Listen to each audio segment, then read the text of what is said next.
Hello guys, welcome to my new blog. आणि आज आम्ही बांगडा फ्राय करणार आहोत.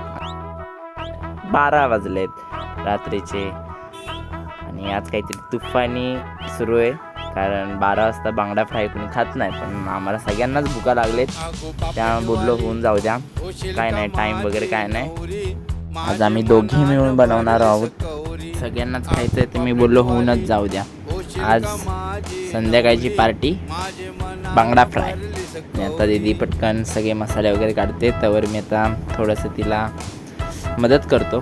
मेन म्हणजे तर मी सगळी मदत व्हिडिओज काढण्यात करतो आहे. दीदी ओरडती आहे, काय तू मदत करत नाही वगैरे, कारण व्हिडिओ शूट पण हे काम आहे का नाही. हे बघा, अजून ते ह्याच्यात ठेवलेले फ्रीजरमध्ये, त्यामुळे थोडे कडक झालेत ते, म्हणजे एकामेकाला चिकटले.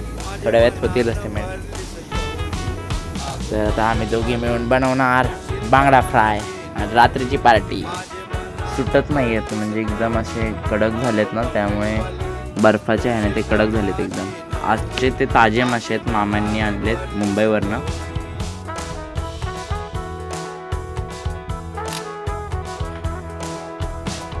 चला, पहिल्यांदा आहे पण ट्राय करूया आपण, येत आहे का बघू. ट्राय करायला काय जात नाही. दीदी तवर मसाला करते, मी तवर तिला साफ करून थोडेसे कट वगैरे लावून देतो.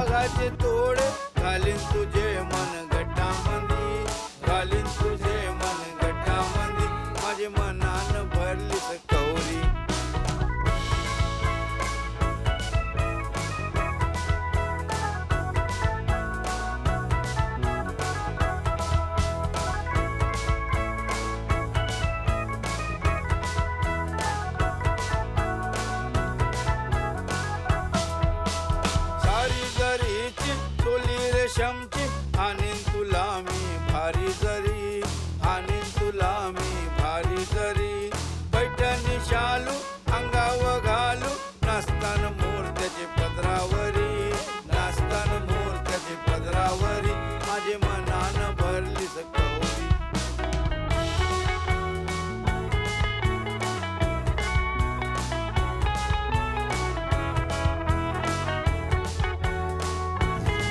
कट करताना तर खूपच मजा येत होती, पण त्यानंतर जेव्हा घाण काढायची वेळ आली त्यातले म्हणजे ते पार्ट्स वगैरे काहीच कळत नव्हतं, मांस कोणतं आहे आणि हे कोणतं आहे. म्हणजे कधी तर केलं नव्हतं साफ, कधी मच्छी, त्यामुळे खाण्याचं फक्त काम केलेलं, त्यामुळे काहीतरी वेगळंच वाटत होतं. त्यामुळे दीदी तर खूप ओरडत होती, तुला कळणार पण काय. एकदम हळूहळू करत होतं, काय कळत बी नव्हतं त्यात कोणती घाण आहे आणि कोणता पीसच येतो, तरी मी काढत होतो हळूहळू. मला वाटतंय तुम्ही तर हसतच असणार आहे. हे बघा, ऐकला, हां, मजा आली. एक्सपिरियन्स हा खूपच महत्त्वाचा आहे, त्यामुळे दीदी बोलली थांब, तुला काही काढता येत नाही, मीच काढते. आणि मस्त आम्ही कट करून घेतले असे स्वच्छ वगैरे करून. वेदांतला येतच नव्हतं, मग त्याने एक केला, मग मी एक असं केला. काय नाहीये, मी पण करत होतो, म्हणलं शेवटी दीदी दोन, म्हणजेच त्याने एक केला, मग मी एक केला. आणि मग फायनली मी जो बनवलेला मसाला छान असं लावून घेतला, त्याच्या आतमध्ये वगैरे पूर्ण लाईन्स कट केलेले त्याच्यात पण मस्त लावून घेतला. त्यात मी काय काय टाकलेलं तुम्हाला सांगते. हिरवी मिरची आणि चटणी दोन्ही टाकायचं, म्हणजे कसं होतं, एकदम छान टेस्ट येते. आपण एकच ऑलमोस्ट टाकतो, पण त्याने टेस्ट म्हणजे अशी छान येत नाही, म्हणून मग दोन्ही टाकायचं. त्याच्यानंतर ना फिश फ्राय मसाला जो भेटतो तो पण टाकायचा, वेगळीच अशी टेस्ट येते, मस्त येते. त्याच्यानंतर हळद, थोडीशी चटणी, कोथिंबीर तुम्ही टाकू शकता तुमच्या इच्छेनुसार. त्याच्यानंतर ना आलं लसूण याची पेस्ट मस्त अशी एकत्र करून घ्यायची आणि छान असं आतमधून वगैरे लावायचं. आणि जेवढं जास्त वेळ तुम्हाला ठेवता येईल तेवढ्या वेळ तुम्ही ठेवू शकता, म्हणजे छान असे त्याच्यात मुरल्यानंतर त्याला एक वेगळीच टेस्ट येते. पुढे अजून काहीतरी ती बोलत होती, पण मी तिथे म्यूटच करून टाकलं, कारण काहीतरी सांगत होती पुढे डबल, त्यामुळे पुढे तिला म्यूट केलं आणि मीच फक्त बोलणार. तिला माहीत नव्हतं मी म्यूट केलं आहे, ती आपली बडबडते काहीतरी. त्यानंतर आम्ही 15 मिनटं मॅग्नेट करून ठेवलं. आणि आमच्याकडे रवा थोडासाच होता, म्हणून आम्ही मस्त असं त्याला स्प्रेड करून लावत होतो, आणि तो सगळा संपवायचा होता, सो आम्हीच तवा असं मस्त स्प्रेड करून लावत होतो.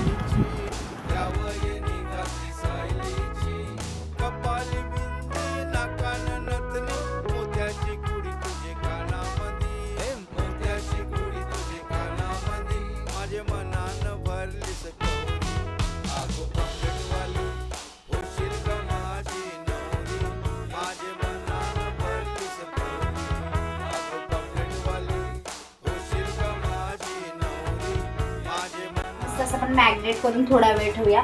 कारण आपण जेवढा पसारा केलोय तो आवरूया, नाही तर आपल्याला मम्मी या पसाऱ्यासारखं आवरून फेकून देईल. सो आपण फेकून देऊया, म्हणजे जेणेकरून जरा छान टेस्टी. आणि आपण पुढच्या कामाला बाजूबंद शोभे तुझे दंडावरी, सोन्याच्या पाटल्या वाघाचे तोडे, घालीन तुझे मन गटामंदी, घालीन तुझे मन गटामंदी, माझे मनान भरली कवडी. आपला एकच उपयोग पहिला निसर्ग फ्रीजमध्ये ठेवू. ते संपवण्याचा उपयोग आहे. खरं आहे का नाही भावांनो, नक्की सांगा. तर चला तर आपण फ्राय करायला घेऊया.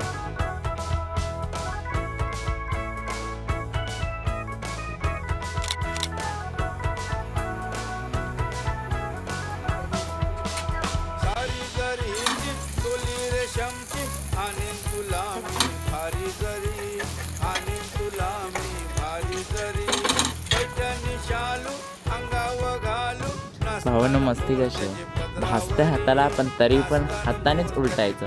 दीदी बोलते की चमच्याने नाही तर उलाटण्याने उलट, पण नाही, हातानेच भासते ती. शेपूट पण भासते ती, एवढं फ्राय होत आहे, पण तरी पण हळूहळू हळूहळू का होईना हातानेच. एक नंबर म्हणजे बघा.